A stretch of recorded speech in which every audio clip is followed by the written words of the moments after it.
Hook, when the HOA president strutted down my driveway waving a clipboard and a smirk, I didn't know that moment would unravel the biggest secret in our county's history, one that would turn me from a quiet lakeside homeowner into the most powerful person for miles. They came demanding my dock, but they didn't know the water they were standing on was legally mine. Stay with me, because by the end, you'll see how standing your ground, even when the world says you're wrong, can change everything. It started like any other summer morning. Mist hovered over the lake like a veil, the kind that makes you forget time exists. My coffee steamed in my hand as I sat on the end of the dock, watching the ripples catch the sunrise. That dock wasn't much old cedar planks my dad and I had bolted together 20 years ago, but it was ours. It held our memories, our arguments, our laughter. I didn't expect the crunch of tires on gravel to shatter that peace. A silver SUV rolled up, gleaming with the kind of arrogance that usually comes from freshly detailed hubcaps. Out stepped 3 people in matching navy blazers, the HOA board. At the front was Marjorie Keller, the HOA president. Everyone in the neighborhood knew her, tight blonde bun, posture stiff as a ruler, and that permanent expression that said rules matter more than people. "Mr. Dawson," she called out as if announcing a crime. "We need to talk about your dock." I set my coffee down slowly. "Morning, Marjorie. What about it?"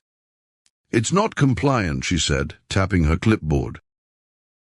Section 4 billions of the Lakeshore Association Covenant clearly states that no private docks may extend more than 12 feet into the waterline. Yours is 17. I almost laughed. "Sutton, that dock's been here since before the HOA even existed." Marjorie gave me a thin smile. "Be that as it may, it's non-compliant now. You'll need to remove it by the end of the month, or we'll issue fines." Behind her, 2 men, Gary and Ron, the HOA's resident enforcers, nodded like bobbleheads. I stood up, feeling the old boards creak under me.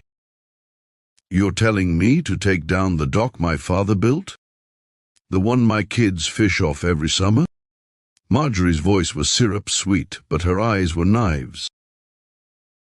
"It's just policy, Mr. Dawson. Everyone has to follow the same rules. Everyone.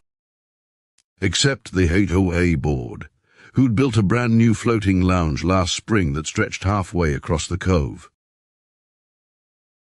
I took a breath, trying to stay calm. "Fine," I said. "Show me the paperwork, the original property lines, the deed, whatever says that water belongs to you." She blinked, caught off guard. "Excuse me?" "The water," I repeated. "You're enforcing rules on property that might not even belong to the HOA." Marjorie scoffed. "The association manages the entire lake, Mr. Dawson. It's common property." I didn't argue then.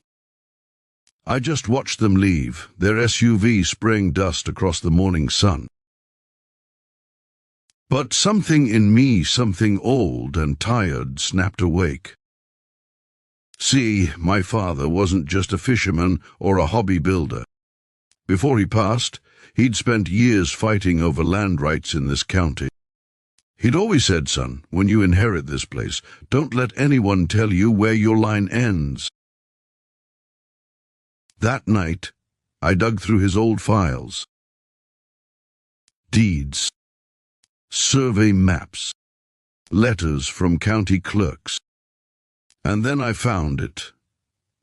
A yellowed, notarized document with a faded seal from 1912. It wasn't just a property deed. It was a water rights charter issued to my great-grandfather, granting exclusive stewardship of the natural waterways that fed into our lake. Every creek, every channel, every stream that flowed through this county. My hands trembled as I realized what I was holding. The HOA wasn't just overstepping, they were standing on water that legally belonged to my family. And for the first time in years, I felt my father's voice echo in my mind. Don't let anyone tell you where your line ends. The next morning, I watched the sun rise again over the lake. The water shimmered like it knew something the world didn't. I smiled, picked up my phone, and dialed the county registrar. "Hi," I said, trying to steady my voice. "I need to verify an old charter, because it looks like this lake and everything connected to it might actually belong to me." That's when the fight truly began. The county registrar confirmed it within 48 hours. The water rights charter was real-filed, recorded, and untouched for over a century. My great-grandfather, Edward Dawson, had been part of the original surveying team that mapped the region's waterways. Back then, private stewardship rights were granted to maintain ecological balance. But when the county formed the Lakeshore Association decades later, they assumed control of the land surrounding the water, never realizing that the water itself was already claimed. So yes, the HOA might own the lawns, the driveways, the mailboxes, but every drop of water that kissed those shores legally flowed under my name. When Marjorie showed up again 3 days later, she brought reinforcements: 6 board members, a county inspector, and a local sheriff's deputy. It looked less like a compliance visit and more like a siege. I stood on my porch, arms folded, heart pounding. The air smelled of lakeweed and tension. "Mr. Dawson," Marjorie began, her tone already sharp, "we issued you a written notice regarding your dock.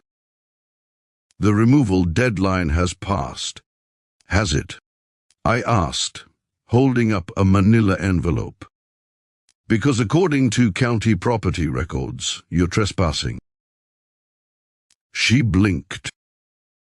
"Excuse me." I handed her the document, copies of the deed, the maps, the charter.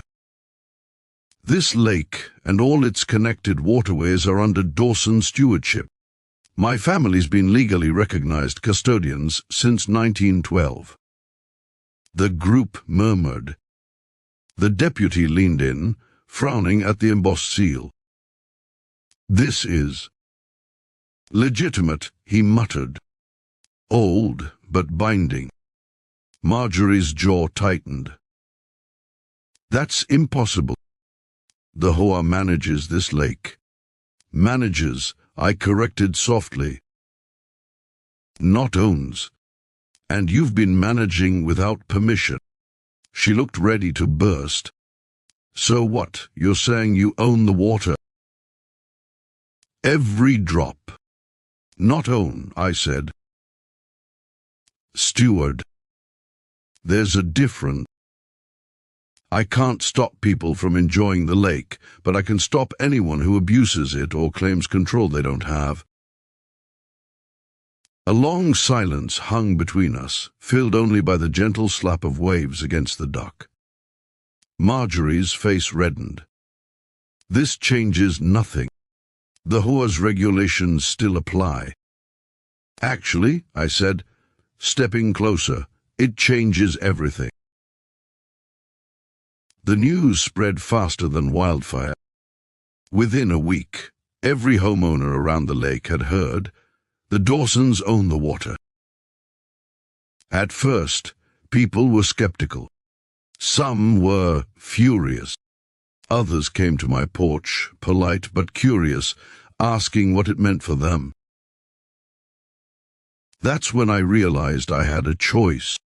I could use this power to get revenge, to tear down the HOA's stranglehold and watch them choke on their own rules. Or I could do what my father would have done, protect what mattered. The land, the people, the memory of a time before greed wrote the laws. So I invited everyone to a town meeting. We gathered under the old boathouse pavilion, the evening sun painting the water gold. Even Marjorie came, though she stood in the back with her arms crossed tight. Most of you have heard by now, I began. The water rights in this county belong to my family by an old charter. I didn't go looking for this fight, but when the HOA came after something my father built, I had to. Murmurs rippled through the crowd. I could take legal action, I continued. I could shut down every HOA claim on this lake. But that's not what I want. What I want is to remind all of us what this water was meant for: connection, family, community. A young mother raised her hand. So you're not going to restrict access? He smiled. No. The lake belongs to all of us in spirit. I'm just making sure it stays that way. Even Marjorie's expression softened, though she tried to hide it. Then I added, but from now on, no more fines for docks or boat lengths or how. You decorate your shoreline. The HOA doesn't control the water. We do together. A cheer rose up, small at first, then swelling like a wave. People hugged. Kids splashed at the edge. For the first time in years, that lake felt alive again. Weeks passed.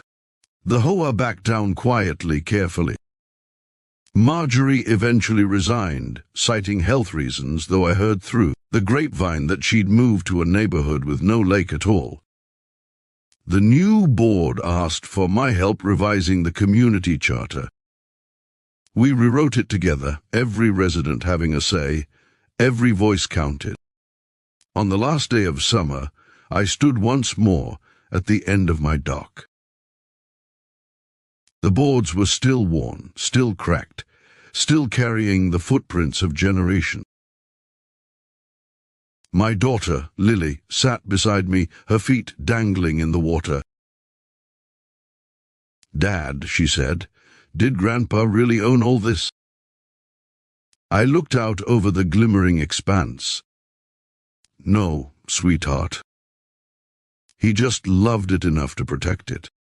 That's what owning really means." The water shimmered in the dying light, calm and endless. I could almost hear my father's laugh in the ripples, feel his hand on my shoulder. "Don't let anyone tell you where your line ends." He smiled. "You know what, Lily?" I said. "The funny thing is, they came here to take my dock. But in the end, they gave me back everything my family ever stood for." The sun dipped below the horizon, and the water caught its last glow, bright, warm, infinite. And for the first time, I realized something: you can fight for what's yours without destroying others. You can protect your peace without starting a war. And sometimes the power you've been searching for isn't about control, it's about responsibility. End message. No matter how small you feel, no matter who stands against you, when you know the truth and stand by what's right, even the tides will turn in your favor.